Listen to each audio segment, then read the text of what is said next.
Buenas, señores, ¿cómo les va?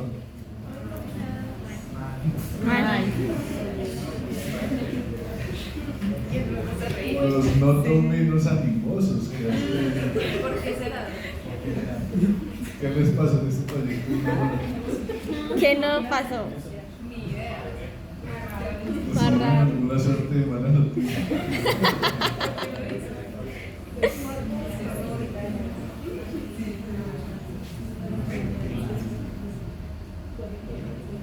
Yo sigo sin entender qué fue lo tan malo que pasó.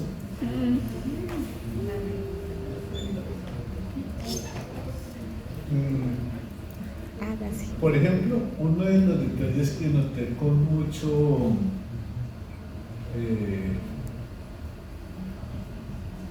que dura el tema de la introducción, nos faltaba hablar un poquitico de un par de detalles de la farmacocinética de los antibióticos. Entonces,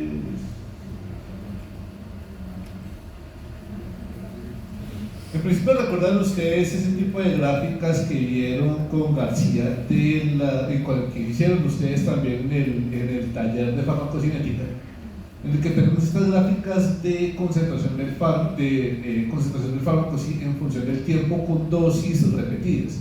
Normalmente nosotros vamos a tener alrededor de la quinta vida media de administrar medicamentos a dosis repetida. Cada vida media vamos a llegar a nuestro estado estacionario. Aquí es importante tener en cuenta que estas líneas que tenemos acá, que son la de la concentración mínima tóxica y la concentración mínima efectiva, esta concentración mínima efectiva que nosotros normalmente utilizamos en el cálculo farmacocinético del índice terapéutico, de la ventana terapéutica, acá se corresponde con la concentración mínima inhibitoria. Recuerdan ustedes que la concentración mínima inhibitoria en microbiología es el fármaco, la concentración mínima del fármaco que inhibe el crecimiento de las bacterias. Esa para nosotros va a ser nuestra concentración mínima efectiva. ¿Qué significa esta vuelta? Que a mí me interesa mantener concentraciones plasmáticas por encima de esa concentración mínima efectiva o concentración mínima inhibitoria, pero que no llegue tan alto a que el medicamento se me vuelva tóxico. Esa básicamente va a ser mi ventana terapéutica.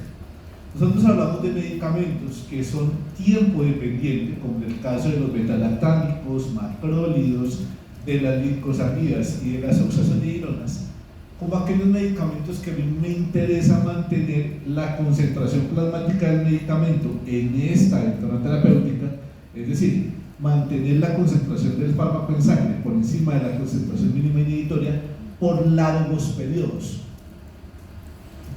Porque, por ejemplo, una de las características que tenemos con los betalactámicos es que los betalactámicos, su función consiste en inhibir a las PBPs, especialmente las PBPs de bajo peso molecular, los Low Molecular Weight Penicillin Butyric Protein, que lo que hacen es mantener los procesos de remodelación y reciclaje de la pared.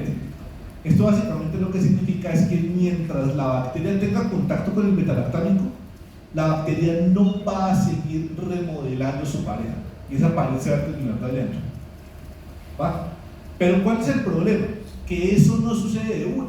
A mí me toca mantener esa concentración del medicamento cerca de la bacteria por un periodo de tiempo muy alto, lo suficiente para que la bacteria en algún momento se termine dañando porque su pared no se está remodelando adecuadamente.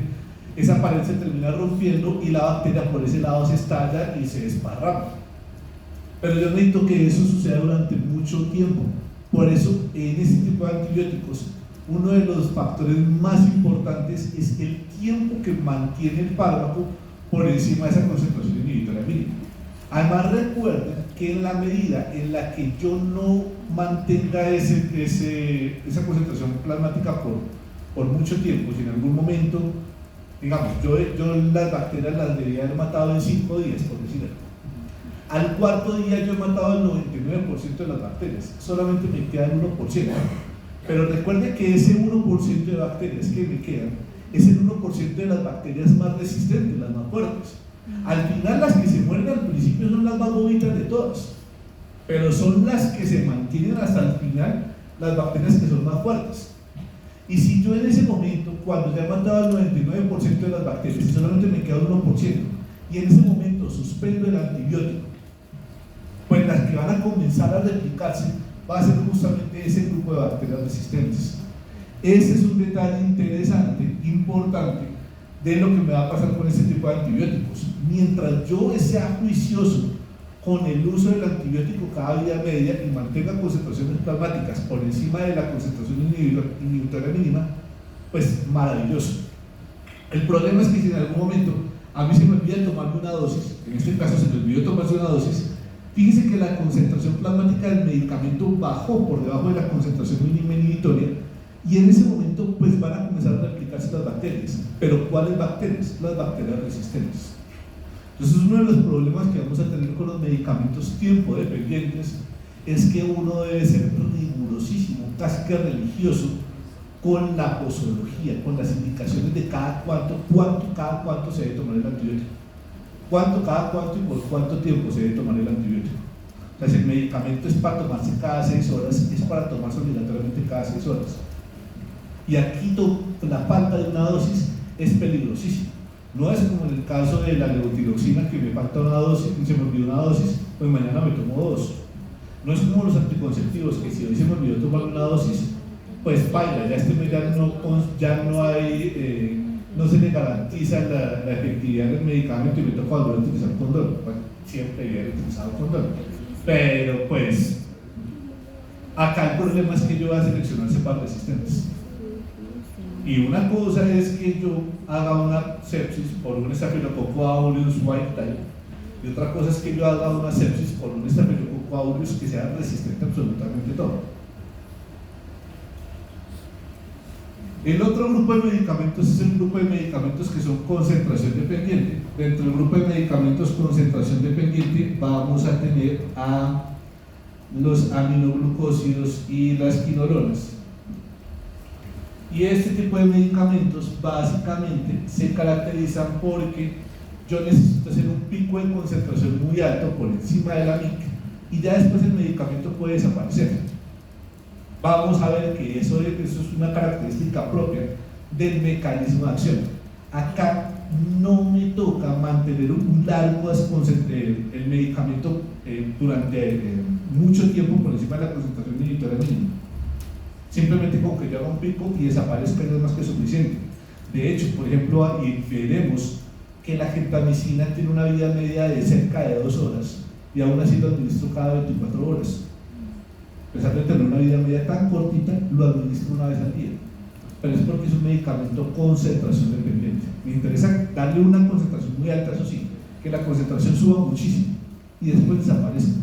Inclusive la gentamicina es un medicamento que yo podría dar una vez. Los betalactámicos nunca, eso me toca utilizarlos con frecuencia. Estos medicamentos yo podría eventualmente darlos una sola vez. Y pues eso va a implicar que a veces voy a tener que utilizar ciertos parámetros. Entonces, por ejemplo, en el caso de los medicamentos que son tiempo dependiente, pues vamos a depender de la concentración mínima inhibitoria y de la concentración bactericida mínima. El que nosotros usualmente vamos a utilizar va a ser justamente esta concentración mínima inhibitoria, que es la que ustedes vieron en microbiología, que es con la menor concentración en la que vamos a inhibir el crecimiento del 90% de la población microbiana.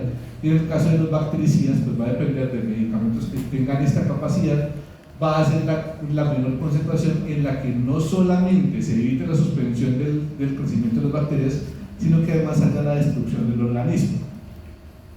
Y en el caso de los medicamentos que son tiempo dependiente, fíjense que a mí me interesa mantener esta concentración, la concentración máxima, esta va a ser mi concentración mínima inhibitoria. A mí me interesa mantenerme durante largos periodos en este pedazo. Entonces, cuando nosotros estamos hablando de los medicamentos que van a depender de concentraciones, es decir, los medicamentos concentración dependiente, como quinolonas y aminoglucósidos, mi parámetro más importante va a ser únicamente la Cmax. De los medicamentos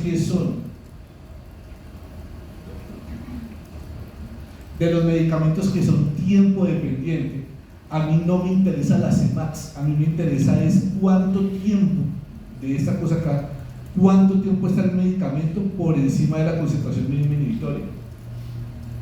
Entonces, en el caso de los que son concentración dependiente, me interesa la Cmax. ¿Qué tanto está la Cmax por encima de la MIC? En el caso de los que son tiempo dependiente, a mí lo que me interesa es cuánto tiempo está por encima de la MIC.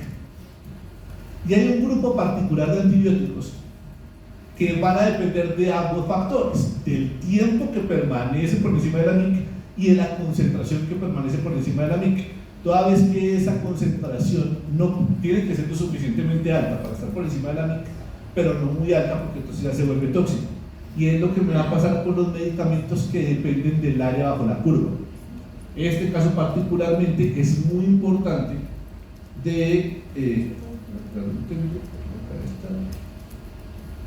va a ser muy importante, especialmente para el grupo de vancomicina.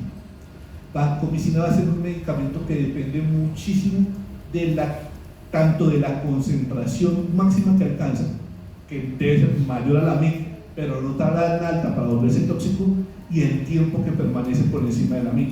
Como depende de tiempo y de concentración, el parámetro de vigilancia de la vancomicina, que a veces se me vuelve un poco complicado, es esa vaina del área bajo la curva. Por eso eventualmente ustedes, en el libro no mucho, pero en la investigación sí van a ver que vancomicina depende mucho del área bajo la curva. Y es por esa razón que necesito mantener concentraciones por encima de la MIC, no muy altas para que no sea muy tóxico, y sí por mucho tiempo, que la vancomicina usualmente va a requerir monitorización farmacoterapéutica. Capaz que ustedes lo vieron, se los nombré en algún momento y ustedes lo debieron haber visto con el profe García. Cuando un medicamento tiene un estrecho margen terapéutico, requiere monitorización farmacoterapéutica. La monitorización farmacoterapéutica es eso de tomar niveles séricos del medicamento, saber cuál es la concentración del medicamento en sangre, que los anticonvulsivantes uno con mucha frecuencia lo solicita, que con levotiroxina uno lo solicita, y con vancomicina uno también lo va a solicitar. Porque resulta que la búsqueda de vancomicina resulta siendo bastante complicado. De hecho, cuando ustedes pasen por pediatría, vancomicina es un antibiótico que se utiliza con mucha frecuencia en neonatos, y los neonatos requieren unos modelos particularmente complejos para formular vancomicina. De hecho, existen más de 500 artículos que publican cómo debe ser el cálculo de dosis de vancomicina en niños, y cada hospital tiene su fórmula de cálculo de vancomicina en niños. Una pregunta. En estos fármacos donde hay que estar como pendiente de las concentraciones séricas del fármaco, ¿cuántas horas después de la ingesta del fármaco? ¿Cuántas horas después de la administración del fármaco? Depende. Lo ideal es que uno lo alcance más o menos a las 5 días medias para saber que yo estoy ya en la concentración estable. Porque pues recuerden que no me sirve mucho la Cmax, porque la Cmax suele estar por debajo de la Cmax de la concentración en el estado estable. Así que uno lo que usualmente hace es esperarse 5 días medias después de iniciado o después de haber hecho el ajuste de la dosis para tomar las concentraciones del medicamento. Bueno,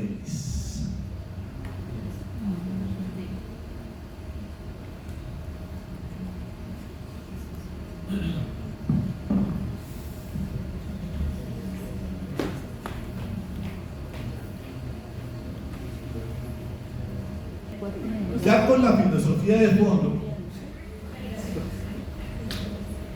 vamos a hablar ahora sí de medicamentos de verdad.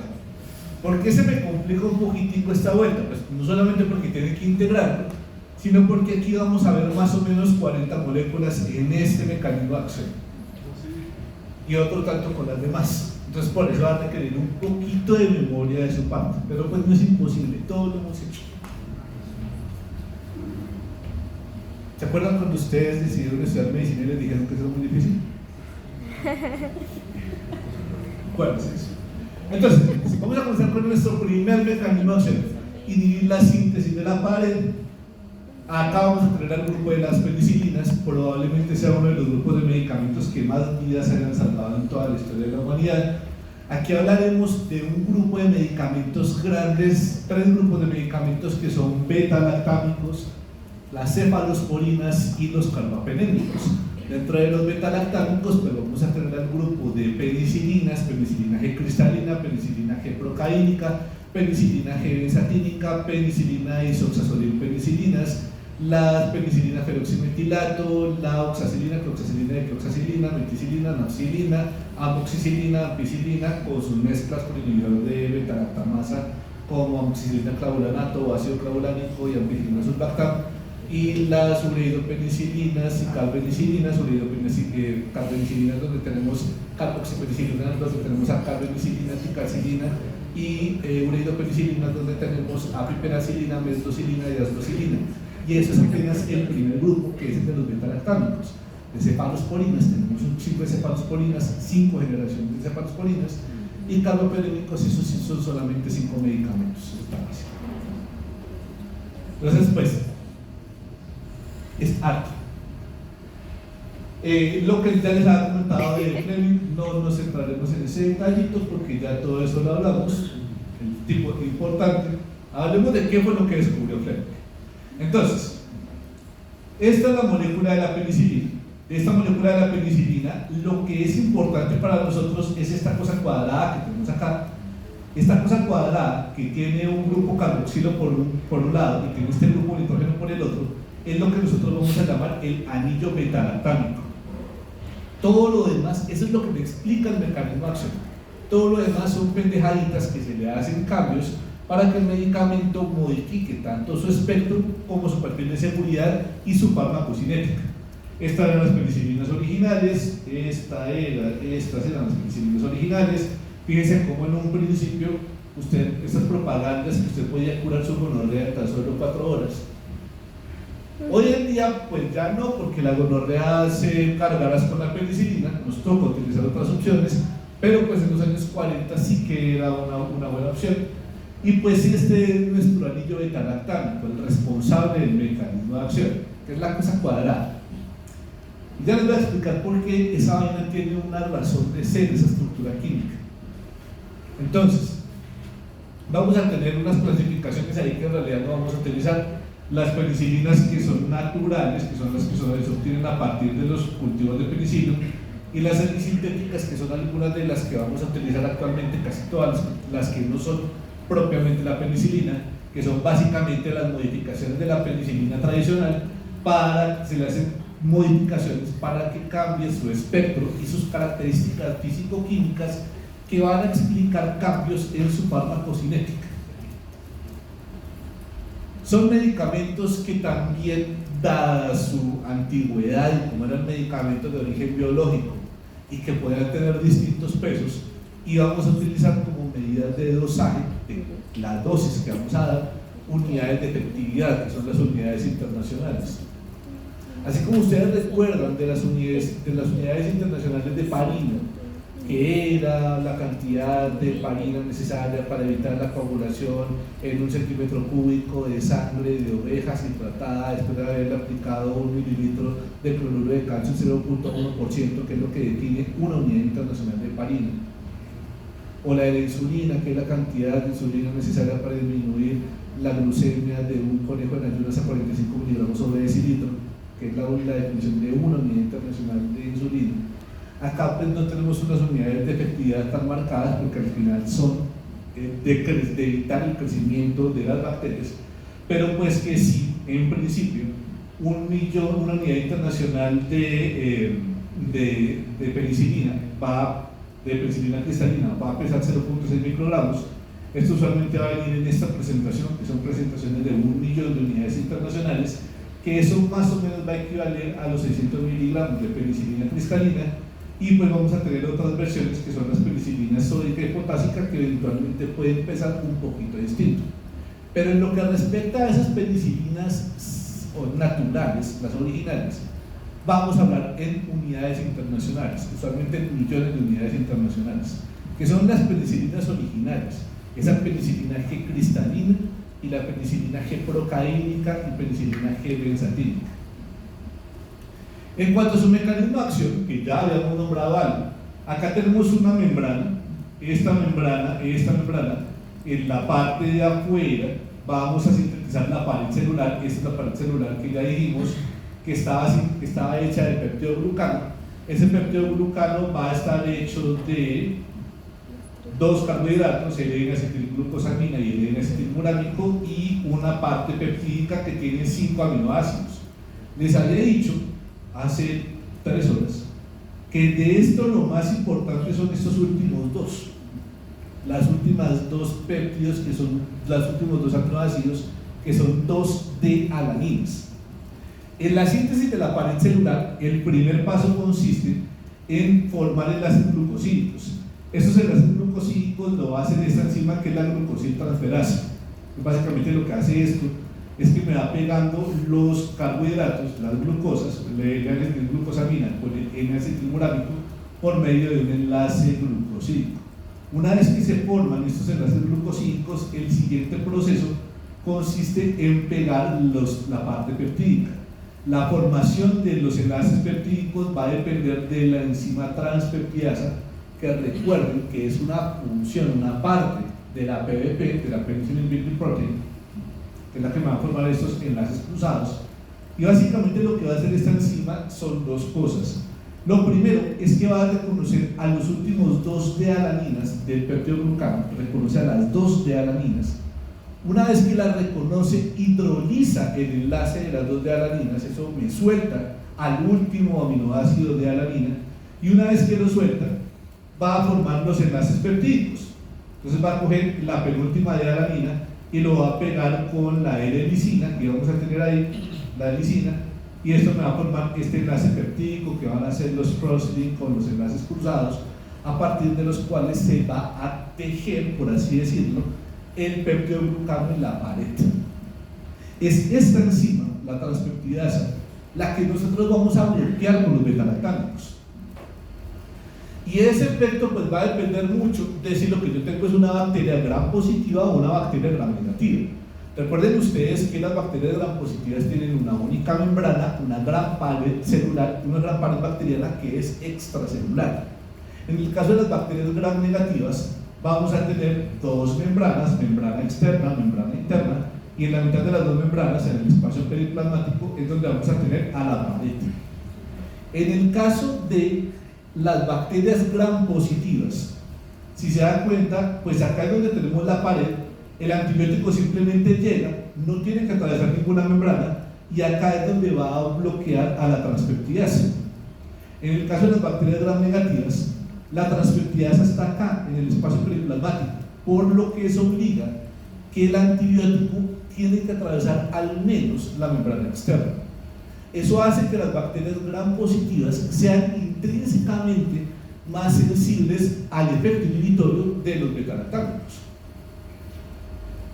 Primera conclusión importante: todos estos antibióticos funcionan muy bien en bacterias gram negativas, en bacterias gram positivas, pero en bacterias gram negativas no tanto. Me toca hacerle modificaciones a la sustancia química, al medicamento, para que pueda tener más efecto contra las bacterias gram negativas. Bueno, en principio contra las bacterias gram positivas súper bien. ¿Qué es lo que pasa? Fíjese que si uno mira las dos moléculas de lado, acá tengo a la penicilina y acá tengo a las dos de alaninas, a los últimos dos aminoácidos del peptidoglucano, que recuerden que eran dos de alaninas. Acá tengo una de alanina, acá tengo la otra de alanina, y este es el enlace peptídico de las dos de alaninas. Esta es la penicilina vista de lado. Fíjense cómo está acá el anillo beta-lactámico, que es el cuadradito que les había dicho a ustedes, que por un lado tengo el ácido carboxílico y por el otro lado tengo el radical amino. Y de hecho, si uno va caminando rápido, uno ve y las confunde, se parecen. Pues a la PBP le pasa exactamente lo mismo. Normalmente la PBP lo que tiene que hacer es reconocer a estas dos de alaninas y después de reconocerlas romper este enlace, y después de romper el enlace formar el cross-link, el puente cruzado. Pero si en vez de encontrarse con las dos de alaninas del peptidoglucano se encuentra con esta vuelta, que es la penicilina, pues llega la PBP, que por andar de afanes no se da cuenta que esto es una penicilina y no son dos de alaninas, rompe este enlace De hecho, cuando lo rompe, esta vuelta ya se vuelve el radical peniciloide. Pero eso no me separa la penicilina, porque de hecho la penicilina va a seguir por el cuadrado que tiene la parte de atrás. Entonces no me lo separa. Y en vez de separármelo, antes lo que hace es generarme dos radicales que se van a pegar a la misma enzima y la va a bloquear. Entonces, la razón de por qué la penicilina funciona y funciona como funciona es en función a quién se parece. Y es porque se parece a las dos de alaninas, anilda C y alanil de alanina, de los últimos dos aminoácidos del peptidoglucano. Entonces, cuando llega la enzima, recuerden que la enzima es la PBP, coge a la penicilina, le rompe este enlace, es decir, me queda esta cosita, y esta cosita que es el peniciloil se va a pegar a la enzima y de esta manera me bloquea a la enzima. Y ese es el mecanismo más importante de los antibióticos. Es el antibiótico por excelencia, y esto me explica, entre otras, acá les estoy hablando de la penicilina, pero es el mismo mecanismo de todos los betalactámicos, de todas las cefalosporinas y de todos los carbapenémicos. Todos funcionan exactamente igual. ¿Vale? Esto está fácil como mecanismo de acción. Yo me tengo que aprender un mecanismo de acción y esa es la respuesta para 40 antibióticos. Tengo dos tipos de penicilina. Voy a tener varios tipos de PBPs, de penicillin binding protein.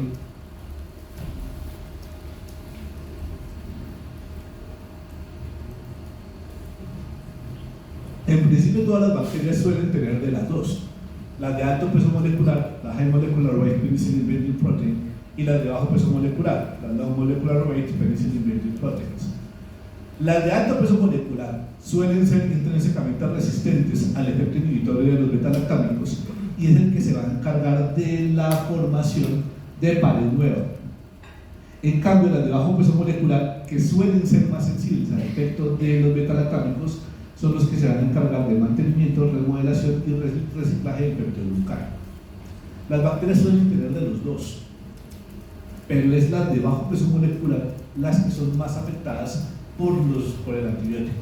Entenderá que eventualmente uno de los mecanismos de resistencia que una bacteria puede desarrollar es aumentar la producción de high molecular weight penicillin binding protein, aumentar la cantidad de PDP de alto peso molecular que es intrínsecamente resistente a las penicilinas, al efecto inhibitorio de las penicilinas.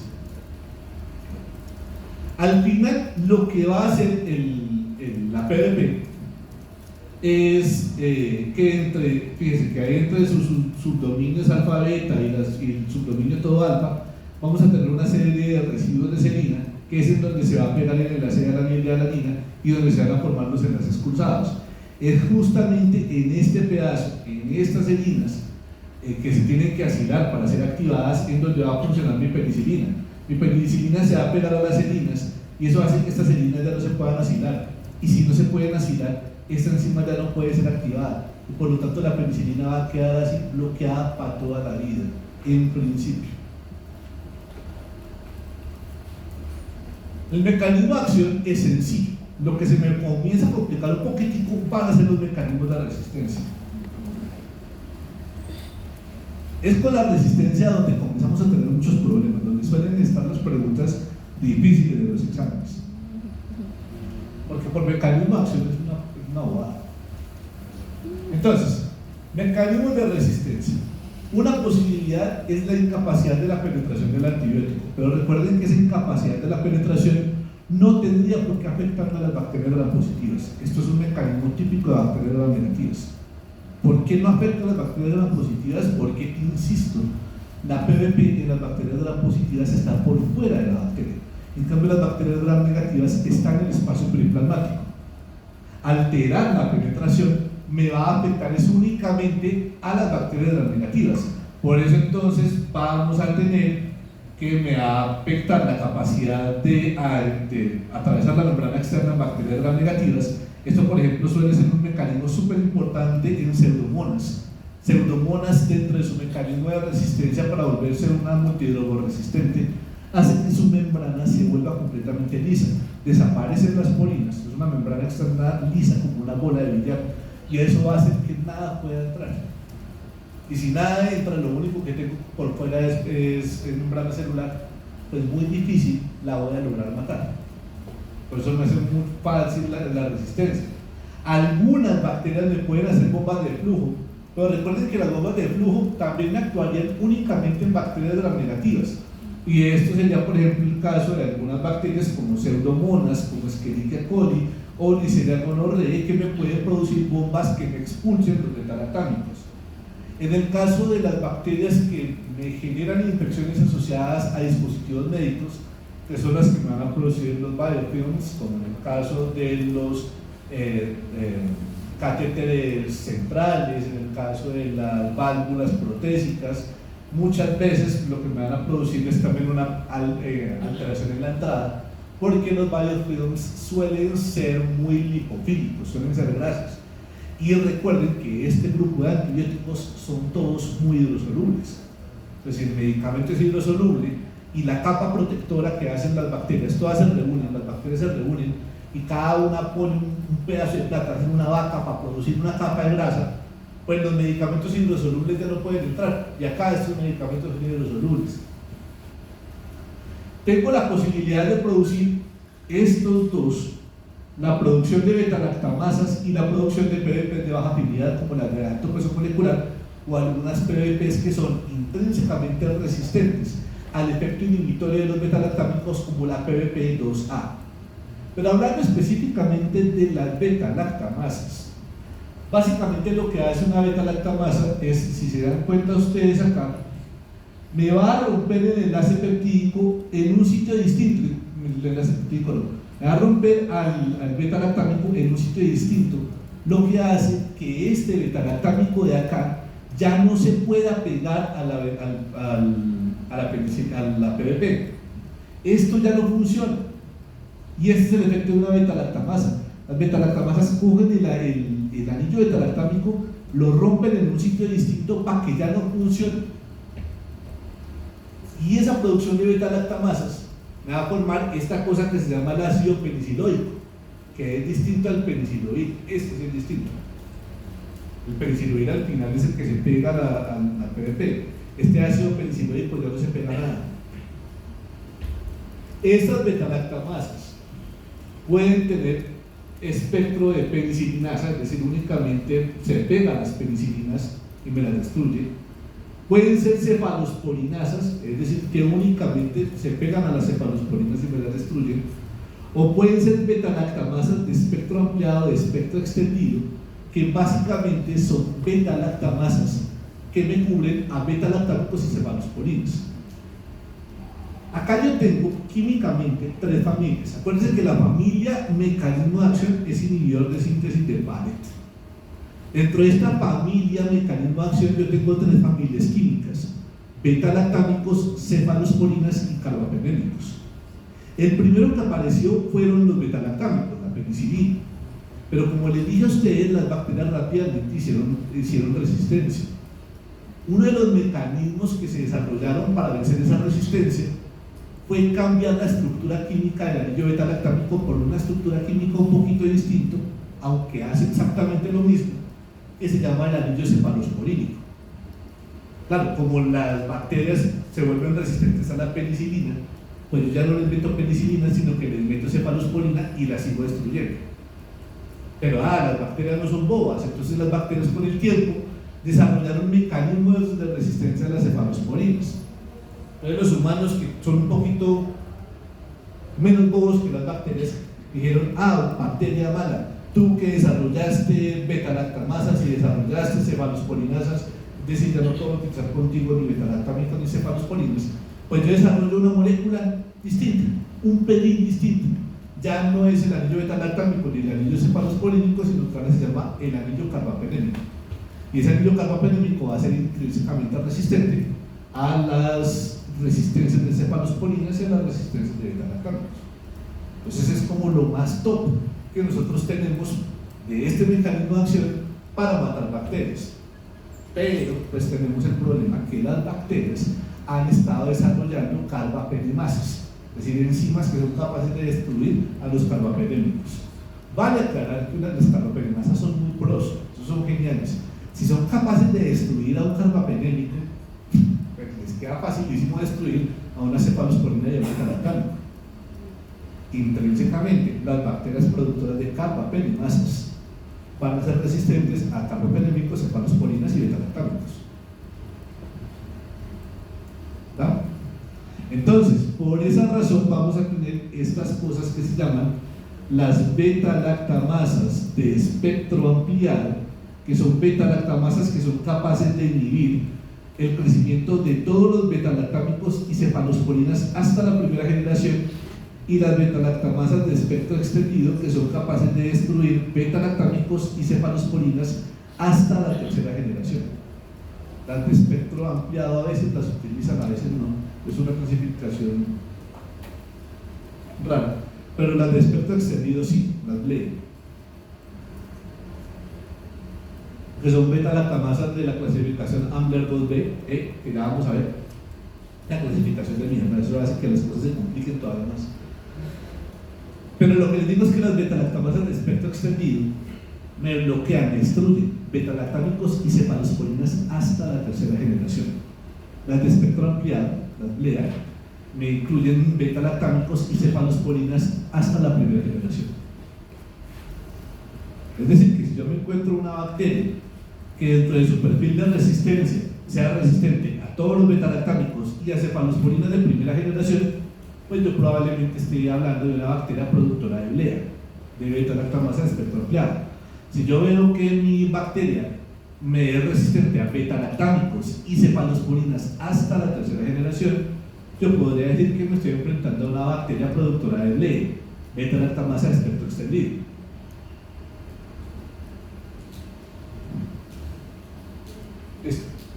Hay unas clasificaciones de clase que son una mierda, que son A, B, C, D. Si la beta-lactamasa depende de zinc, algunas de estas son metal o beta-lactamasas especialmente dependientes de zinc. Si son dependientes de zinc y yo le quelo el zinc con el ERTA, que es un quelante de zinc, pues significa que es una metal o beta-lactamasa, suelen ser carbapenemasas, o algunas pueden ser susceptibles a la inhibición por un compuesto que se llama el ácido clavulánico. Ácido clavulánico y el resto de su familia, donde vamos a tener 4 moléculas, que son el ácido clavulánico, el tazobactam, el avibactam y el sulbactam, van a ser inhibidores de estas enzimas, inhibidores de las beta-lactamasas. Son moléculas que intrínsecamente carecen de efecto antibiótico, porque lo único que hacen es inhibir a la beta-lactamasa. La beta-lactamasa no sirve para nada distinto a inhibir a los beta-lactámicos. Es un inhibidor del inhibidor.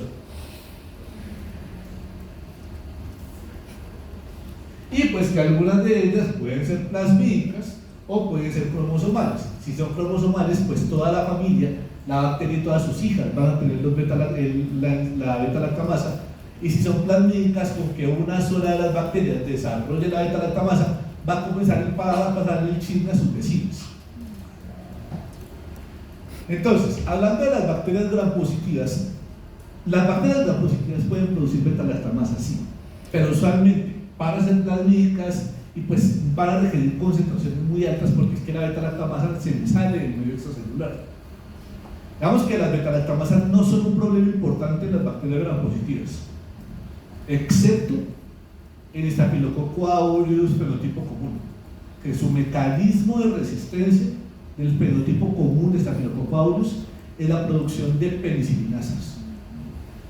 Como lo importante que hay que saber es uno de las beta-lactamasas de bacterias gram-positivas, pero sí que va a ser un problema importante en bacterias gram-negativas, porque es que estas berracas bacterias gram-negativas con pequeñas cantidades que produzcan de la beta-lactamasa van a lograr altas concentraciones en ese espacio periplasmático, porque el espacio es muy chiquito y muy cerrado. Entonces aquí sí que necesito menor cantidad para lograr un efecto inhibidor de las beta-lactamasas, del beta-lactámico mucho más grande. Y acá pueden ser tanto plasmídicas, insisto que plasmídicas es las del chisme, y cromosomales, que las cromosomales son las familiares. pero yo tengo una posibilidad para inhibirlos, que son los inhibidores de la beta-lactamasa. Entonces, insisto, el mecanismo de acción del beta-lactámico es inhibir a la transcriptasa de la PBP. Beta-lactámicos inhiben a la transcriptasa. Pero las bacterias desarrollaron múltiples mecanismos de resistencia. Uno de los mecanismos de resistencia fue la producción de beta-lactamasas. ¿Qué hace la beta-lactamasa?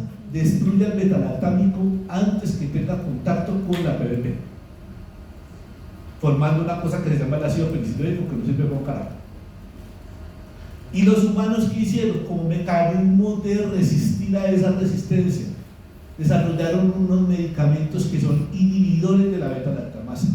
Estos medicamentos inhibidores de la beta-lactamasa, que ya se los había nombrado, tenemos al ácido clavulánico y a las sulfonas, donde tenemos a sulbactam, tazobactam y avibactam. No tienen efecto antibiótico, esta vaina no sirve para un carajo, solo no sirve para nada. Lo que van a hacer es inhibir a la beta-lactamasa. Algunos de ellos los puedo administrar por vía oral, como por ejemplo el ácido clavulánico y algunas presentaciones del sulbactam. Pero por ejemplo, avibactam y tazobactam tienen que ir intravenosos obligatoriamente. Este es el perfil farmacocinético de esos inhibidores de la beta-lactamasa. Entonces recuerden que por vía oral puedo dar al ácido clavulánico y el sulbactam. El sulbactam también lo puedo dar intramuscular intravenoso y el tazobactam también lo puedo dar intramuscular intravenoso y el avibactam también lo puedo dar intramuscular intravenoso. Esos no los tengo acá. Se caracterizan usualmente porque son medicamentos que tienen una, obviamente pues los que son intravenosos van a tener 100% de disponibilidad, los que son por vía oral van a tener una disponibilidad más o menos buena. Vamos a tener unas concentraciones máximas que son más demoradas en los medicamentos que van intramusculares. Tenemos una relativamente baja unión a proteínas plasmáticas, un relativamente bajo volumen de distribución. Recuerden que son medicamentos hidrosolubles. Vamos a tener un clearance que está alrededor de los 2.3 mililitros por metro cuadrado de superficie aérea corporal por minuto, y el principal ruta de eliminación va a ser la vía urinaria. Se suelen eliminar por vía urinaria sin cambios por un problemita, sus vidas medias. Acá solemos tener unas vidas medias bastante cortas. En general suele pasar con todos los beta-lactámicos.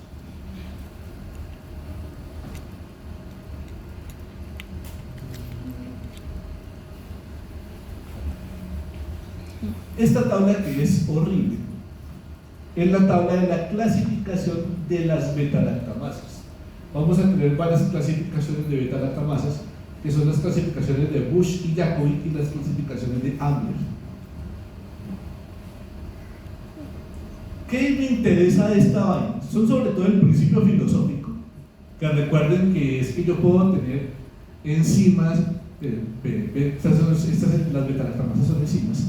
Va a tener algunas enzimas, por ejemplo, como las penicilinasas, que lo que hacen es destruirme penicilinas, y esto va a ser típico de bacterias gram-positivas, que yo puedo tener, por ejemplo, cefalosporinasas, como esta, que es una cefalosporinasa no inhibida por ácido clavulánico, que se va a codificar por estos genes, que son los genes MIR1 y AMC. Pero hay unos que me interesan particularmente, que son estos de acá. Son importantes porque ustedes les van a producir muchos problemas en la clínica. En la clínica usted va a encontrar varias características en cuanto a la investigación de los perfiles de resistencia, ya hablando de su paciente. Lo más frecuente cuando yo soy pobre, es decir, cuando ustedes roten por la Victoria, por Kennedy, es que ustedes van a ver que los cultivos se los van a hacer con antibiograma de disco o con antibiograma, pues el de disco, que creo que ustedes debieron haber hecho en microbiología, es que uno cultiva esa vaina y en su agar sangre, le pone unos disquitos y eso mira a ver si crece o no crece, que tanto crece. Obviamente eso es supremamente demorado, me imagino yo que muchos sitios todavía lo siguen haciendo así con disco, hay otros que lo hacen actualmente con técnicas automatizadas. Pero es frecuente, sobre todo por ejemplo en las UCIs o en los sitios así de alto nivel de complejidad como el H1, que en vez de ponerse a esperar tanto tiempo a que le salga el resultado de la bacteria, a ver qué bacteria fue la que le creció, y después mirar qué tipo de resistencia, a qué antibióticos le creció o no, a veces lo que hacen es hacer un perfil genético a la bacteria. Directamente cogen la bacteria y bien sea porque tienen ya unos perfiles genéticos preformados, como lo que se hace con las pruebas de FilmArray, o directamente se mandan a secuenciar genéticamente y esto en cuestión de un día le dicen, mire, lo que creció ahí es una Klebsiella productora de KPC, que es positiva para el gen KPC. Usted dice, ah, bueno, yo sé que KPC es un gen que me codifica para una carbapenemasa aminoenzima.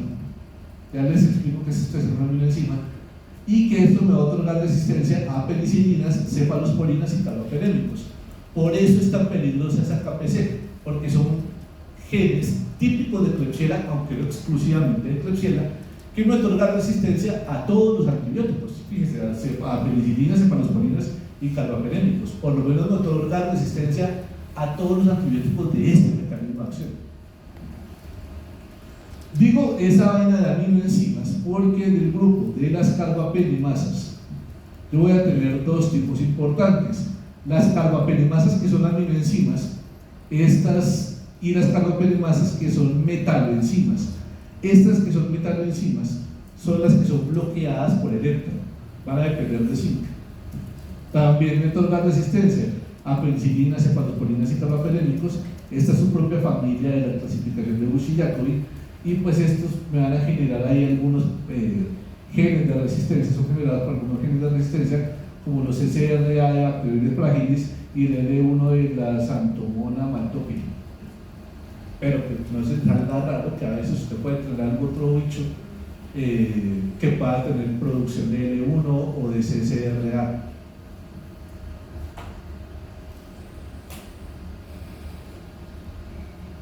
Genes de resistencia a mí que me interesen acá y que si les voy a preguntar, les preguntaré solamente por dos, y los considero los más importantes porque son, creo que, los que andan circulando más acá en Bogotá. Por lo menos en Clínica Colombia tenemos muchos problemas con estos dos, con KPC y con AMC. AMC, que es para una cefalosporinasa de este grupo de Bush-Jacobi 1, que son cefalosporinasas no inhibidas por el ácido clavulánico, así que aquí ya no me sirve utilizar el ácido clavulánico cuando tengo una bacteria productora de AMC. Y en el caso de KPC, que es una carbapenemasa del tipo aminoenzima que me genera resistencia a todos los inhibidores de síntesis de Paret. Son los más frecuentes, capaz que a veces les salgan genes PSE, los OXA, los L1, los CCRA, pero de los genes de beta-lactamasa son los más frecuentes.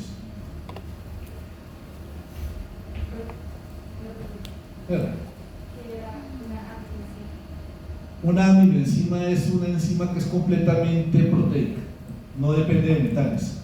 Las que son metaloenzimas dependen de zinc. Y la diferencia es que las que son dependientes de zinc se bloquean con ETA. Clínicamente no tiene ninguna importancia, pero pues el laboratorio sí le dice que por ejemplo, si le puso ETA, le dice, mire, una vez que se le puso ETA, la bacteria dejó de crecer, la bacteria se volvió sensible. Entonces pues usted ya dice, listo, si le puse ETA y la bacteria se volvió sensible, significa que era una metaloenzima.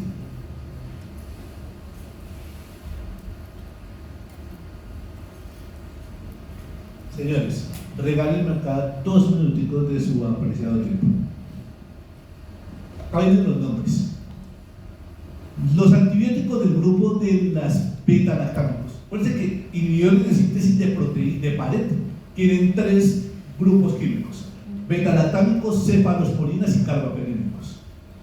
Vamos a hablar del primer grupo, beta-lactámicos. Este primer grupo de beta-lactámicos va a tener 4 subfamilias, por así decirlo, que son el grupo de la familia de las penicilinas, directamente las que desarrolló Fleming, de las penicilinas resistentes a la penicilina Staphylococcus aureus, las aminopenicilinas y las penicilinas antiseudomonas. 4 grupos de beta-lactámicos: penicilinas penicilinas resistentes a la penicilina A del Staphylococcus aureus, también llamadas penicilinas anti-estafilococo, aminopenicilinas y penicilinas antiseudomonas. 4 subfamilias del grupo de los beta-lactámicos. Cada subfamilia tiene sus representantes, sus medicamentos. Acá no están anotados, se los voy a decir.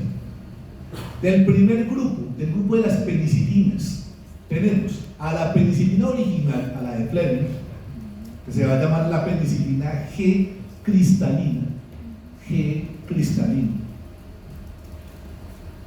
es la que vamos a poner intravenosa, y las 2 intramusculares, que son la penicilina G benzatina, con B de burro y Z de zorro, y la penicilina G procaína, penicilina G benzatina y penicilina G procaína. Y otra penicilina, que es la que va a ir por vía oral, a la que vamos a llamar la penicilina V. O si quieren sonar ustedes más rimbombantes, las llamamos penicilinas phenoximetilato. A mi manera de ver, me gusta más llamarlas penicilina phenoximetilato. Es que acá en Colombia la gente se confunde con las V's. Una vez uno les dice V y se tienen la U y la D. Entonces, del grupo de las penicilinas son 4 medicamentos: penicilina G cristalina, penicilina G benzatina, penicilina G procaína y penicilina V o fenoximetilato. Primer grupo de la primera subfamilia de los beta-lactámicos. Listo. Siguiente, las penicilinas anti-estafilococo o penicilinas resistentes a la penicilina A del Staphylococcus aureus. Son 2 y una familia: meticilina, nafcilina, y la familia se llama isoxazolilpenicilinas, que incluyen meticilina,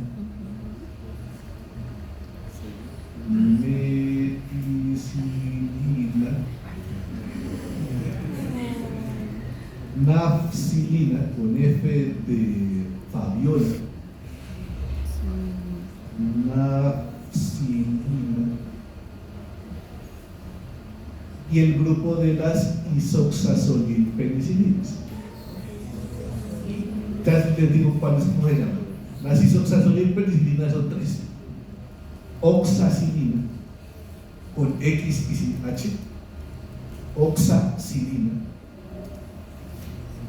cloxacilina, CLO, cloxacilina, y dicloxacilina.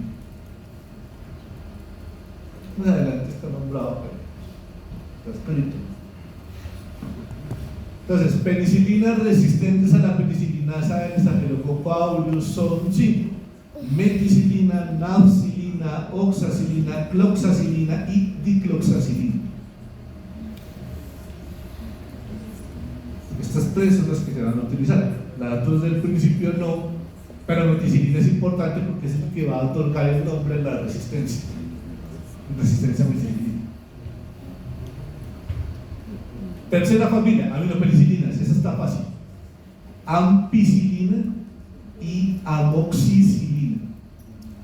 Ampicilina y amoxicilina. Ojo con amoxicilina, que a veces ustedes lo llaman amoxacilina. Suena horrible, eso es de persona iletrada. Amoxicilina.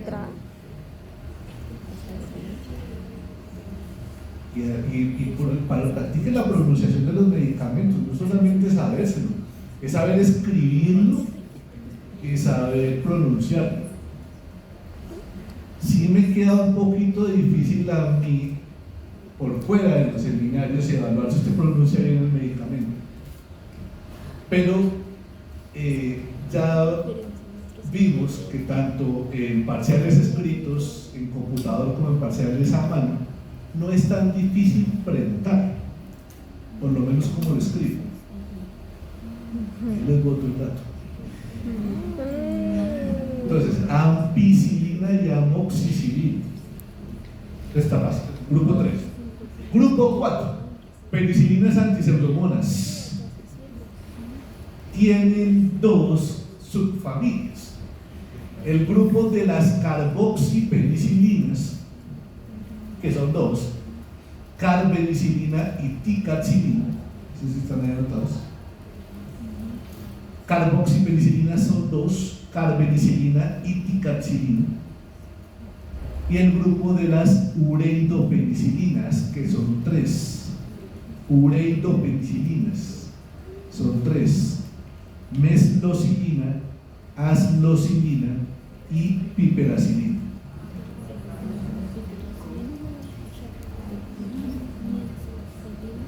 En este orden de ideas, solamente hablando del primer grupo, beta-lactámicos, hemos hablado nosotros de penicilina G cristalina, penicilina G benzatina, penicilina G procaína, penicilina V o peroximetilato, nafcilina, meticilina, oxacilina, cloxacilina, dicloxacilina, amoxicilina, ampicilina, meslocilina, aslocilina, piperacilina, carbenicilina, ticaxilina, más los 4 inhibidores de la beta-lactamasa: ácido clavulánico, tazobactam, avibactam y sulbactam.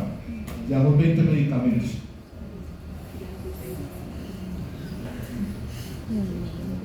¿20 medicamentos en los que hemos hablado, inclusive el mecanismo de acción? Te toca aprender todo. Esto es lo que a veces hace que esto sea medio traumático. Son sobre todo los nombres. El mecanismo de acción es relajado. La farmacocinética, pues uno se centra en las generalidades, el problema son los nombres. Y aquí sí es donde yo les recomiendo que ustedes optimicen sus tiempos de estudio y su forma de estudio. El tiempo no les va a dar para cuando venga este parcial. Entonces, ¿qué tiene que hacer usted? Optimizar sus tiempos. O sea, usted a esta altura, usted ya como estudiante de sexto semestre que lleva 3 años estudiando medicina, usted ya debe saber usted cómo sabe. ¿Cuál es la forma más eficiente en la que usted aprenda? A mí, en lo personal, como se los comenté a ustedes desde el primer día, me servía mucho hacer muñequitos, hacer mapas conceptuales, tener todo con colores. Yo era súper fan de los esferos de colorcitos y yo andaba con unas hojitas en las que ponía todos los nombres de los medicamentos ahí organizados por colores, y todavía me lo sé, haciéndome la imagen mental de los colores que estaba utilizando en esa época. Y en el bus, uno aprovecha los tiempos en el bus para estudiar, uno aprovecha ahí recién se despierte, lo primero que hacía era coger mi hojita para estudiar. Uno de mis mejores amigos, la cosa de antibióticos, lo había hecho en una cartulina y lo tenía pegado en el techo. Y era lo primero que veía al despertarse y lo último que veía al acostarse. Usted tiene que buscar su forma de optimizarlo porque este parcial ya se nos viene dentro de 2 semanas, 3 semanas.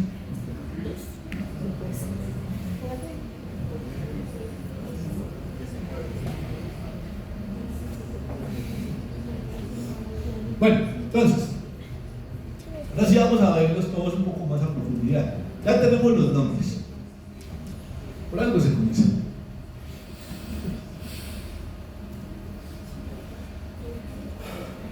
Primer grupo: penicilina G y penicilina V. El grupo de las penicilinas de Fleming, las originales. Acá vamos a tener la penicilina G cristalina, las penicilinas G benzatina, penicilina G procaína y penicilina V o penicilina fenoximetilato. Es la penicilina que va a ir por vía oral. Esos medicamentos, la penicilina G cristalina, como les decía, es la que va a ir intravenosa. La penicilina G benzatina y procaína son las que van a ir intramusculares. Y la penicilina V o fenoximetilato es la que va a ir por vía oral. Esa penicilina por vía oral, en realidad, su utilidad clínica es muy bajita. De todos modos, en Colombia sigue teniendo registros sanitarios y se siguen comercializando. ¿Para qué? No tengo ni idea, pero se siguen comercializando. Las que nosotros más vamos a utilizar van a ser la penicilina G cristalina y la penicilina G benzatínica. Estoy convencido además que muchos de ustedes alguna vez les han puesto penicilina G benzatínica. Manejo en primera línea de sífilis.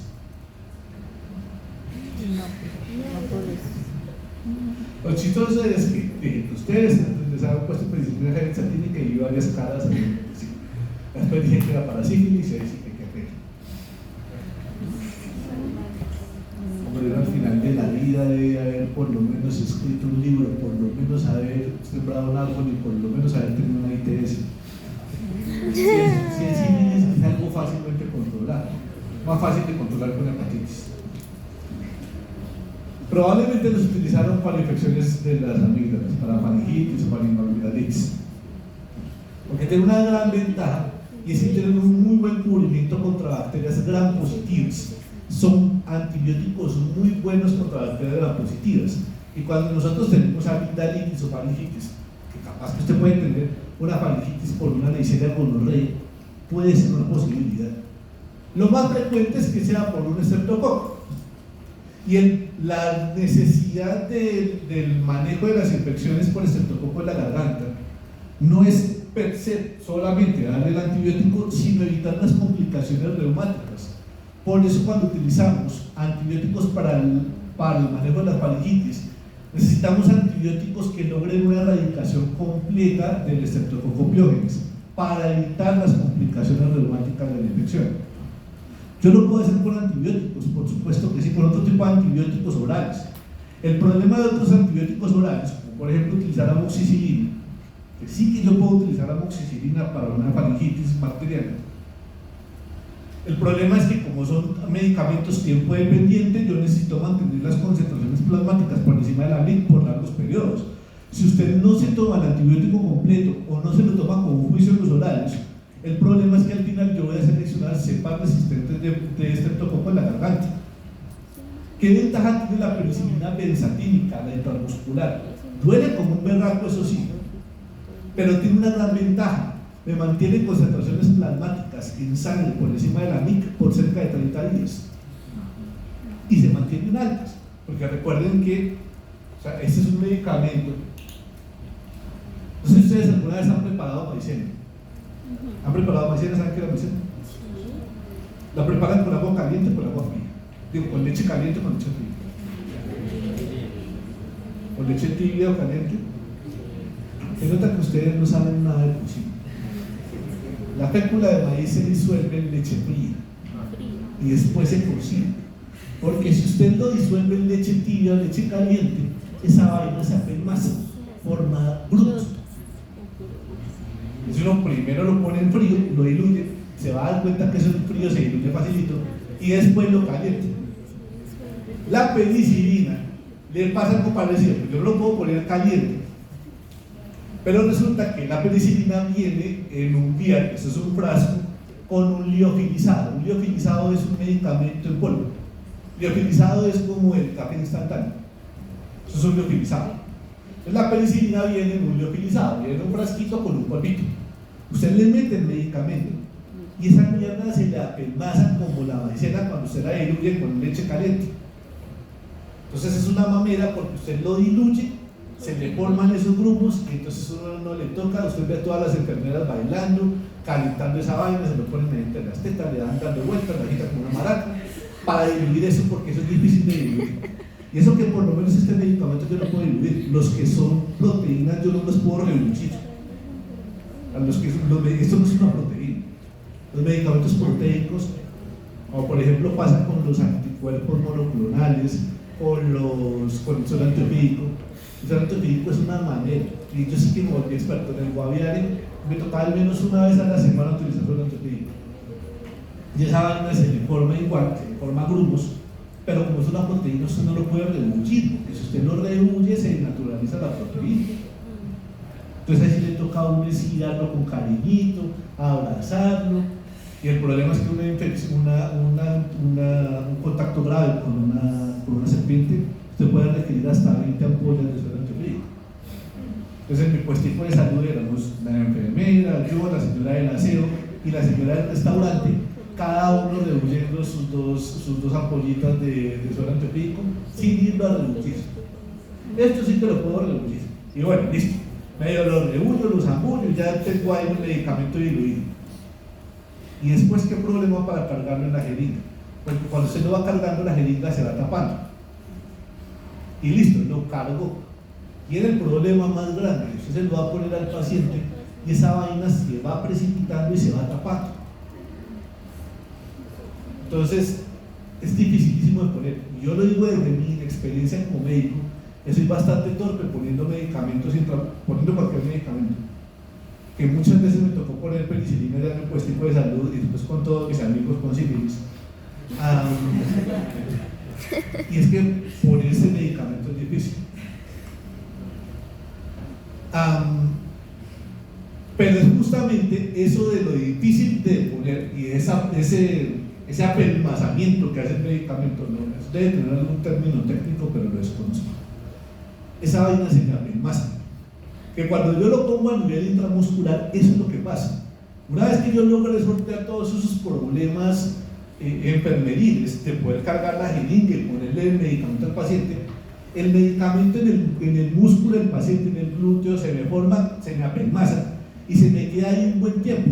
Claro, por eso al paciente le duele un montón y dura 5 días caminando recto.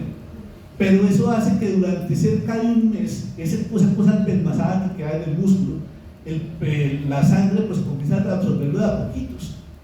Y eso hace que las concentraciones en sangre duren altas durante casi un mes. Entonces, por eso es una chimbita, porque es la mejor forma de administrar un medicamento que es tiempo dependiente. Una sola dosis que le dolió un montón, pero es suficiente para yo mantener concentraciones plasmáticas durante 30 días y esas concentraciones no se me van a bajar. Entonces no voy a tener el riesgo de seleccionarse para resistencias. Claro, como no es ninguno, pues no hay ningún problema. Entonces ya cuando a mí me da sífilis, pues ahí lo consideraría yo. Pero, pues digamos, para los pacientes desde el punto de vista farmacológico es muy bueno. Capaz que es como cuando ustedes vieron en Leishmania, que el manejo, ¿vieron Leishmania? El manejo de primera línea de Leishmania es con glucantime, el estiogluconato de meldonina. Glucantime tiene un problema grandísimo. Para la leishmaniasis cutánea son 20 días, para la leishmaniasis visceral son 27 días de un medicamento que perfectamente puede requerir cerca de 15 mililitros intramusculares diarios. Es dificilísimo de poner. Además que a las enfermeras no les gusta que uno les ponga grandes volúmenes en el glúteo. Ellos dicen que no más de 5 mililitros, pero si usted tiene que ponerle 17 mililitros, pues le tocó diluir 8.5 en un glúteo y 8.5 en el otro. Y así durante 20 días. Entonces eso hace que la gente muchas veces no vuelva. Tenemos opciones orales como la miltefosina, pero es mucho menos efectiva. Entonces, penicilina benzatínica tiene esa gran ventaja, mantener concentraciones plasmáticas a mucho tiempo, pero con la gran desventaja de que duele. Apareció en algún momento la penicilina procaína, que decía que no dolía. La procaína es una sal de anestesia general, de anestesia local, un anestésico local. Pero pues si alguna vez han utilizado anestésico local con ustedes, el anestésico local también duele. Entonces pues al final duele por un lado o por el otro. La penicilina G cristalina es la que va intravenosa, que es la misma que a veces se utiliza para las pruebas de sensibilidad cutánea, que ya no se utiliza. Y la penicilina B, que es la única que va por vía oral. Insisto, tenemos un muy buen cubrimiento principalmente contra bacterias gram positivas y contra bacterias anaerobias. Excepto bacteroides frágiles y plebotela melanogénica, como anaerobias. De resto, los anaerobios que no sean esos dos, les va a ir muy bien. Bacterias gram positivas y anaerobios, excepto plebotela melanogénica y bacteroides frágiles. Algunos otros bichos que vamos a cubrir con penicilinas incluye Actinomyces israeli, Streptobacillus moniliformis, Pasteurella multocida, Listeria monocytogenes, Leptospira, Treponema pallidum y Borrelia burgdorferi, como las que vamos a cubrir. Pero ¿qué me interesa? Sífilis, bacterias gram positivas en principio y anaerobios excepto bacteroides y plebotela.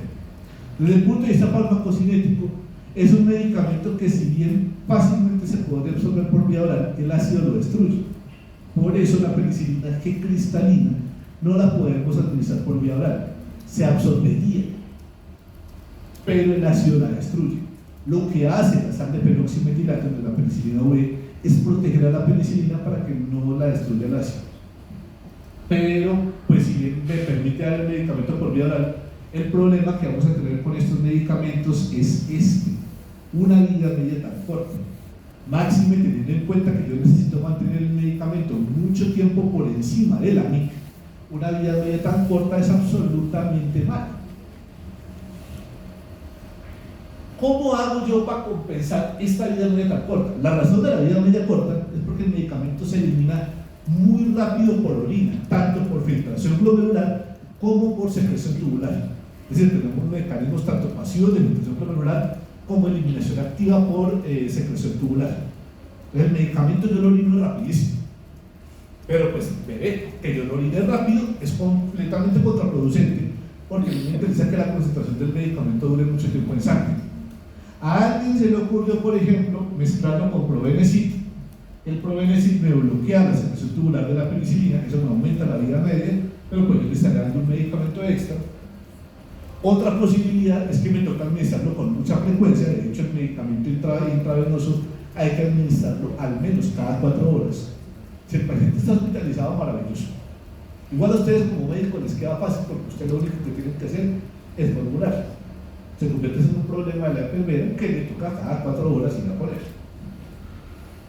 O ponerlo intramuscular, en cuyo caso ya no es problema suyo, ya no es problema de la enfermera, se convierte completamente en problema del paciente.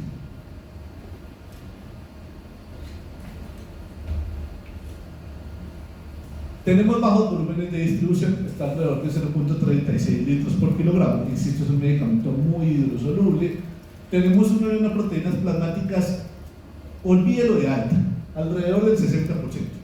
Eso no es ni alto ni bajito, es una unión de proteínas plasmáticas ahí medio intermedio. Tenemos altas concentraciones en bilis, en orina, donde fácilmente se elimina, en líquido sinovial, en el semen, en la linfa, en el intestino, en placenta, en abscesos. En principio no atraviesa la barrera hematoencefálica, el blood-brain barrier. No la atraviesa si está sano. Es decir, ustedes que aparentemente no tienen cara de meningitis y yo les pongo penicilina, la concentración de penicilina que yo voy a alcanzar en líquido cefalorraquídeo es de 0 politos. Excepto en 2 situaciones. Obviamente un paciente con meningitis, en cuyo caso parte del antibiótico se alcanza el líquido cefalorraquídeo. Por eso vamos a ver que nosotros podemos utilizar las penicilinas para el manejo de las meningitis, porque en ese caso la penicilina se atraviesa, y en los neonatos. Pero porque en los neonatos la barrera hematoencefálica no ha madurado lo suficiente. Por eso a veces los neonatos les da por convulsionar cuando les ponen los penicilinas. Claro, entienda usted que en un paciente con meningitis y yo le pongo penicilina, la penicilina puede llegar al líquido cefalorraquídeo y eventualmente puede convulsionar. Pero pues hombre, tiene meningitis, si no convulsiona por la meningitis puede convulsionar por la penicilina. En los niños pues sí puede convulsionar directamente por culpa de la penicilina. Hace parte de uno de los efectos adversos potencialmente graves que tiene la penicilina. Una de las grandes ventajas que tienen este mecanismo de acción, los inhibidores de síntesis de pared, es que son medicamentos muy seguros. Fíjense que el riesgo de convulsionar de la neurotoxicidad es muy bajito. Sucede o en sujetos con meningitis o en niños. Puede generar algo de nefritis intersticial, pero eso requiere usualmente dosis muy altas. Y puede generar algo de hematotoxicidad, pero es más raro que en perracuadros. En general se pueden presentar 3 efectos adversos, pero son rarísimos. El efecto adverso más frecuente y que se va a presentar con todos los antibióticos son las disbiosis. Como esta vaina le comienza a usted a matar ciertas bacterias, sobre todo las positivas, pues eso le va a generar mayor crecimiento de bacterias gram negativas en el intestino o en la vagina, y pues eso le puede producir diarreas y vaginosis. Pero pues eso nos va a pasar con todos los antibióticos. Todos los antibióticos van a generar modificaciones en la flora bacteriana. Y el otro problema que se puede presentar hasta en el 10% de los pacientes son las alergias. Entonces, Este grupo de antibióticos los vamos a utilizar con frecuencia para infecciones por estreptococo neumónico, cuando es sensible. En infecciones por neumococo, ustedes no van a ver que se utilicen penicilinas en infecciones por neumococo en adultos. Toda vez que asumimos que todo sujeto adulto, aunque tenga una neumonía adquirida en comunidad por estreptococo neumoniae, y que en principio estreptococo neumoniae debería ser sensible a la penicilina, lo cierto es que no lo es. Por tanto tiempo, o sea, nosotros llevamos 100 años expuestos a la penicilina, pues eso hace que fácilmente el estreptococo neumoniae sea resistente a la penicilina. Pero ustedes van a ver que a veces en pediatría sí se utilizan penicilinas para el manejo de neumonías, porque los niños pues usualmente no han sido tan toleados con antibióticos. En meningitis por neumococo, desde que sea sensible, en otras infecciones por estreptococo, como en el caso de la faringitis estreptocócica o de la escarlatina, como habíamos medio considerado en el tercer caso inicial, aunque vamos a estar considerando más Staphylococcus aureus, y recuerden que el Staphylococcus aureus son menos del 5% va a ser sensible a la penicilina. O sea, molecularmente que sí podría funcionarle, pero epidemiológicamente no me sirve.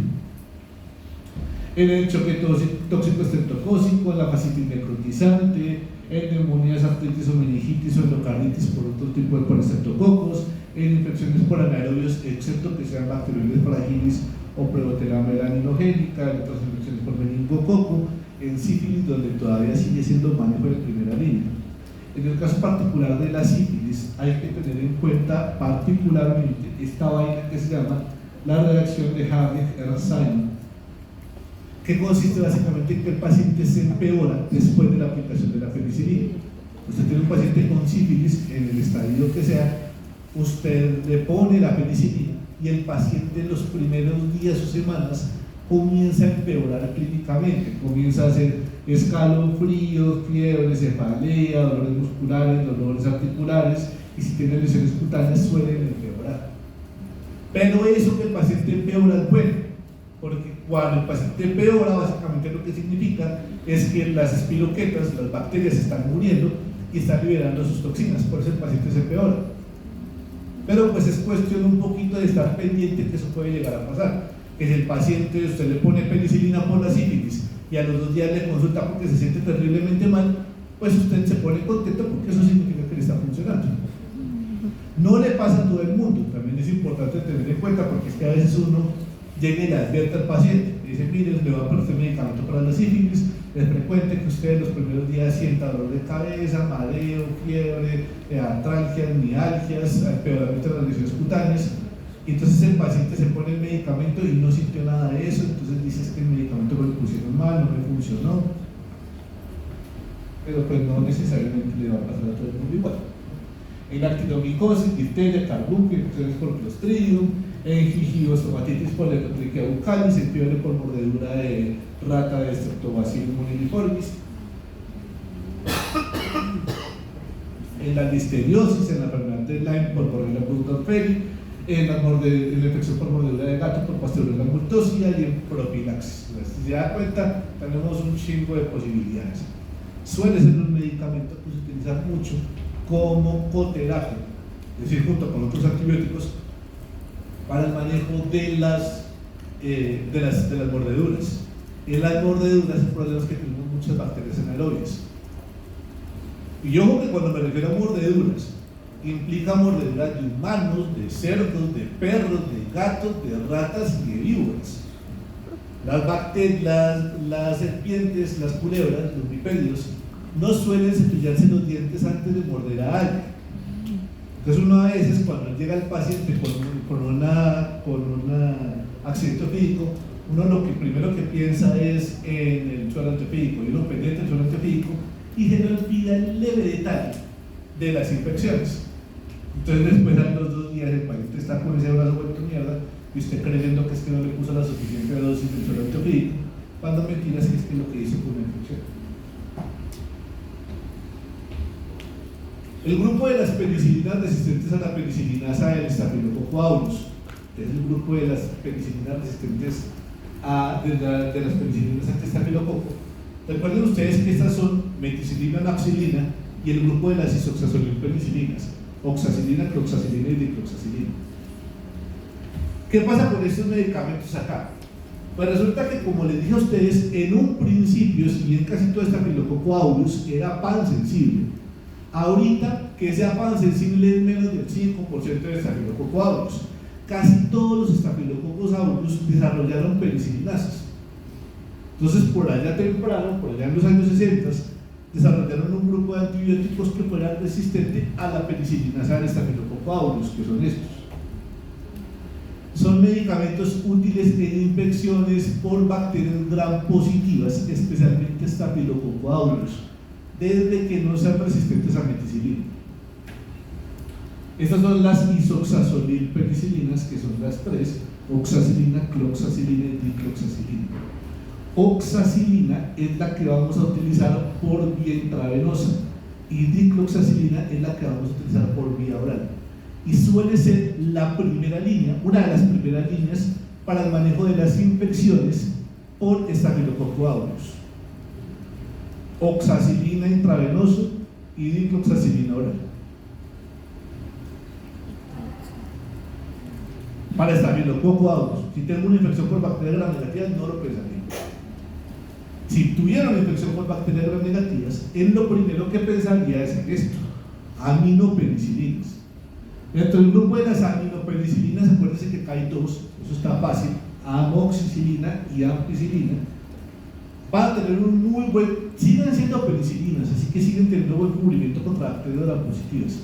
Pero ustedes muchas veces ven que a veces utilizan ampicilina o amoxicilina para infecciones en la piel. De cubrirme lo cubre, por supuesto que sí, porque siguen siendo penicilinas, siguen siendo beta-lactámicos, por lo que tienen un buen cubrimiento contra bacterias gram positivas. Pero lo chimita que tienen este grupo de antibióticos es que estos grupos amino les da la posibilidad de atravesar al menos la membrana externa de las bacterias gram negativas, y vamos a ganar espectro contra bacterias gram negativas. Entonces acá tenemos buen cubrimiento contra gram positivos, buen cubrimiento contra anaerobios y buen cubrimiento contra bacterias gram negativas, excepto que la bacteria debe producir beta-lactamasas, en cuyo caso falla. Estas suelen ser, por ejemplo, un manejo frecuente para las infecciones de la vía respiratoria: sinusitis, otitis, faringitis, bronquitis o neumonías, porque fíjense que me cubre gram positivos como Streptococcus pneumoniae y me incluye bacterias gram negativas como Haemophilus, Moraxella o Klebsiella. Entonces, para una infección respiratoria pues le va súper bien. De hecho, van a ver ustedes ahí que el manejo de primera línea en el PROA, que el manejo de primera línea en neumonía adquirida en comunidad, que no esté grave, que no tenga criterios de hospitalización, es poner la amoxicilina. Por eso usted ya está cubriendo gram positivos y cubriendo gram negativos. Vamos a tener acá algunas bacterias que son, en principio, fácilmente, no intrínsecamente, pero fácilmente resistentes a las aminopenicilinas, como la Escherichia coli, el grupo de las Klebsieras, el grupo de Proteus y el grupo de Bacteroides, y alguna sensibilidad intermedia con hemófilos. Fíjense, todas ellas gram negativas. Este tipo de potenciales resistencias suelen ser por producción de beta-lactamasas. Si lo que yo tengo es una bacteria gram negativa productora de beta-lactamasa, yo podría seguirlo manejando con amoxicilina o ampicilina siempre y cuando le junte a eso un inhibidor de la beta-lactamasa. Entonces, tenemos dos medicamentos importantes acá: ampicilina y amoxicilina. Los dos tienen el mismo cubrimiento, sirven para exactamente la misma vuelta, pero hay unas diferencias farmacocinéticas, sobre todo en la absorción de la ampicilina, y es que la ampicilina se ve disminuida su absorción por la presencia de alimentos. Cada uno de esos medicamentos toca administrarlo cada 6 a 8 horas, es decir, toca tomarlo 4 veces al día o 3 veces al día, tanto amoxicilina como la ampicilina, con el problema que la ampicilina, si me lo tomo cerca de los alimentos, es decir, una hora, menos de una hora antes de la comida o en las primeras 4 horas después de una comida, pues el medicamento se va a disminuir su absorción. ¿Y esto es bueno o es malo? Que el medicamento no se absorba, ¿es bueno o es malo? Depende. ¿Malo por qué?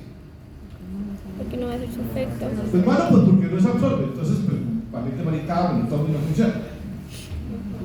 Pero ¿dónde se le queda? Si yo tengo una infección gastrointestinal, pues a mí me gustaría que no se absorbiera, que se quedara en el tracto gastrointestinal.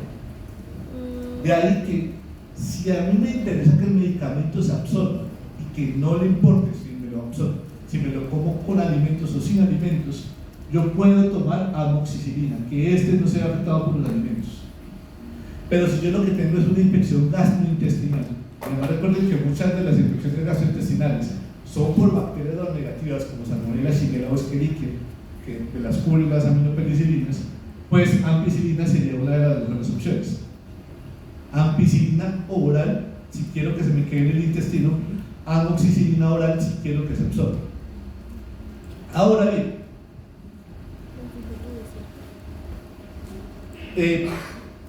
la amoxicilina no viene intravenosa, la única que va a venir intravenosa va a ser la ampicilina. Entonces, si yo tengo que utilizar un medicamento intravenoso, o utilizo ampicilina, que es lo que yo tengo intravenoso. Listo. Ya intravenoso, pues me evito los problemas de absorción, porque ese problema de absorción lo solucioné con una aguja. Con una ventaja que tiene la ampicilina cuando se pone intravenosa, y es que suele mantener concentraciones en sangre más altas que las de la amoxicilina, porque la ampicilina suele tener circulación enterohepática.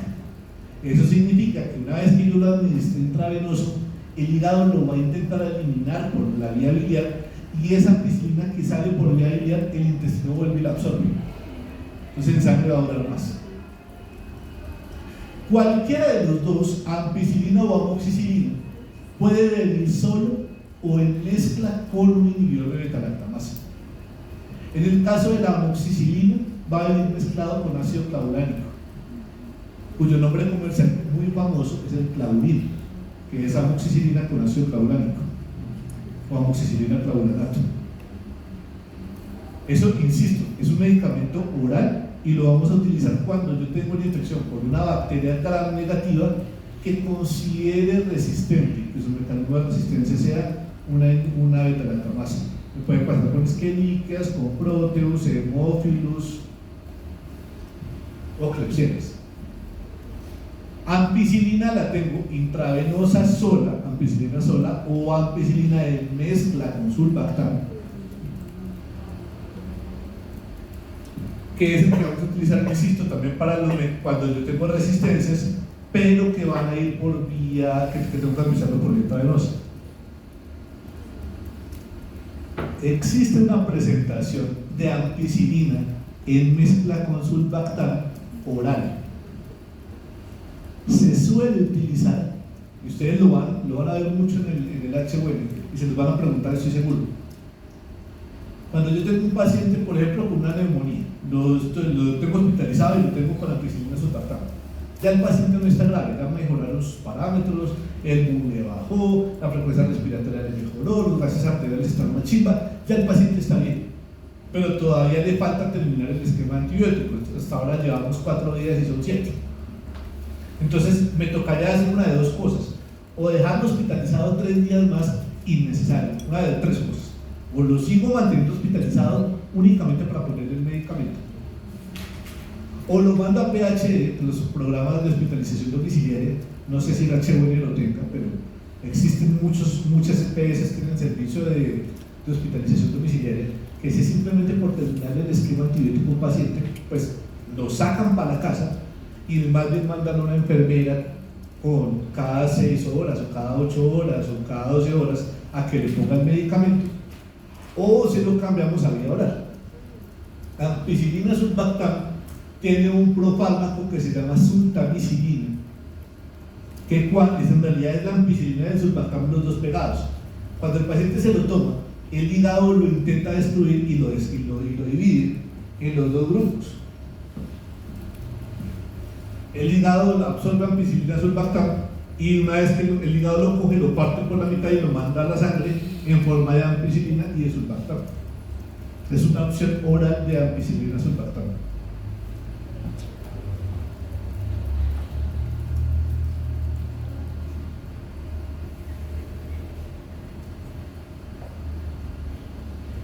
Estas ampicillinas entonces pues van a tener un muy buen cubrimiento cuando yo considere infecciones por bacterias gram negativas o por infecciones mixtas. Entonces, por ejemplo, para las infecciones respiratorias me sirve porque yo acá estoy pensando en bacterias gram positivas y bacterias gram negativas. En infecciones del tracto urinario, porque yo estoy pensando en bacterias gram negativas. En meningitis, porque yo puedo tener tanto bacterias gram positivas como bacterias gram negativas, siempre y cuando la bacteria gram negativa no sea una pseudomonas, porque aminopenicilinas, aunque estén con el inhibidor de la beta-lactamasa, no me van a incluir a pseudomonas. Pseudomonas es un problema importante en las infecciones que se ganan en los hospitales. Según algunas clasificaciones las llaman nosocomiales o asociadas al cuidado de la salud, cambian esas clasificaciones como la hipertensión. Y esto puede ser un problema importante para ustedes. Acuérdense que como ustedes se la pasan metidos en los hospitales, ustedes ya no se comportan como gente normal. Sus neumonías no son neumonías normales, sus neumonías se comportan como las neumonías de un paciente hospitalizado.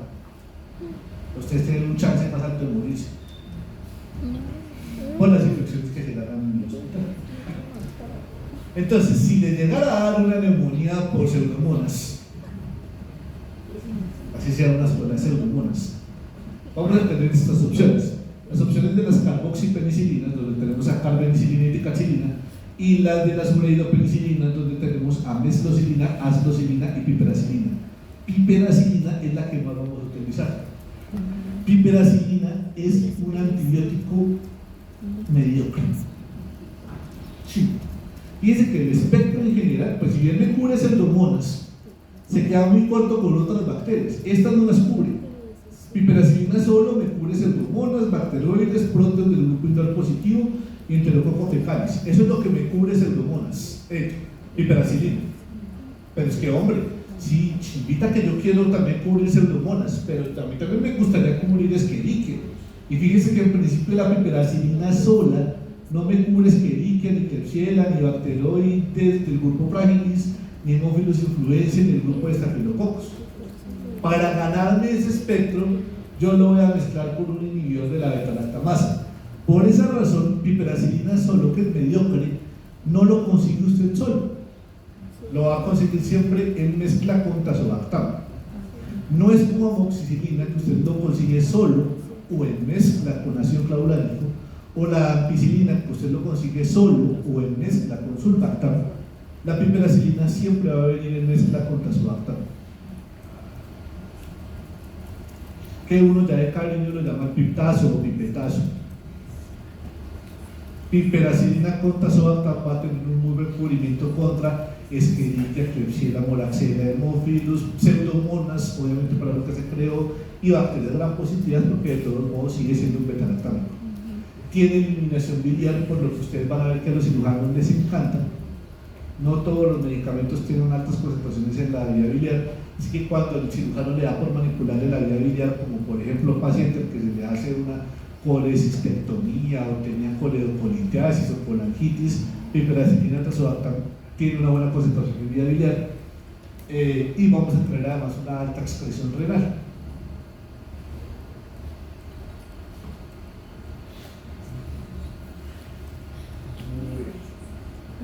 El principal problema de las penicilinas son las alergias. Se puede presentar hasta el 10% de los pacientes. Los alérgenos más frecuentes son tanto la fracción peniciloil como la penicilina y el penicilinato. En la mayoría de los pacientes, estas reacciones alérgicas cutáneas no pasan de una pinche erupción maculopapular, un simple rash y ya.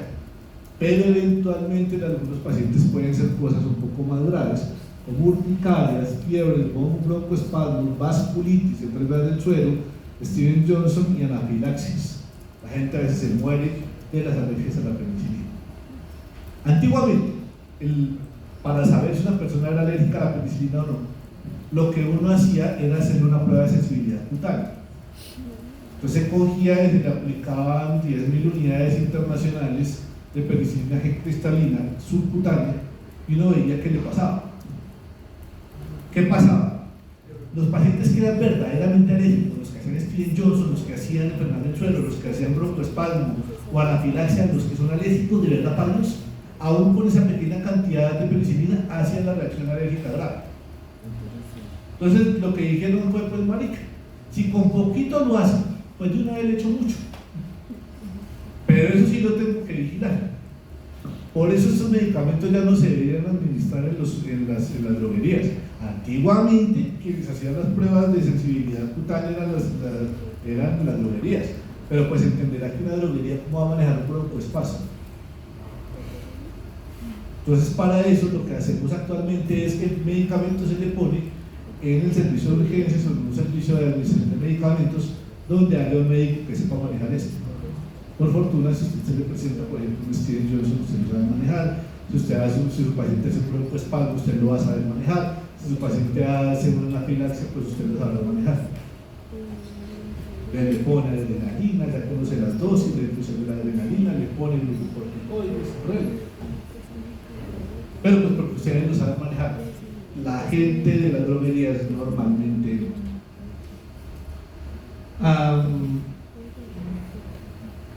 vamos a tener un problema, para que lo piensen, porque esta vuelta es acá. La sífilis se maneja con penicilinas, sí o sí. La siguiente opción de manejo de las sífilis son tetraciclinas. Es una opción de manejo para las personas alérgicas a las penicilinas. Pero las tetraciclinas, que lo vamos a ver mañana, creo, están absolutamente contraindicadas en las mujeres embarazadas. Las mujeres embarazadas andan manteniendo relaciones sexuales sin condón, por eso quedaron embarazadas. Por eso uno siempre les hace pruebas de hepatitis, VIH, sífilis, pues porque no son señoras que se cuiden. Tengo evidencia de eso. Y a veces les sale positivo para la sífilis. Si la señora embarazada con sífilis es alérgica a la penicilina y no le puedo dar tetraciclina, ¿qué mierda voy a hacer? Con eso comenzaremos mañana. ¿Dudas con esto hasta el momento? Y piensen en lo de la sífilis de las embarazadas. Hasta mañana, señores.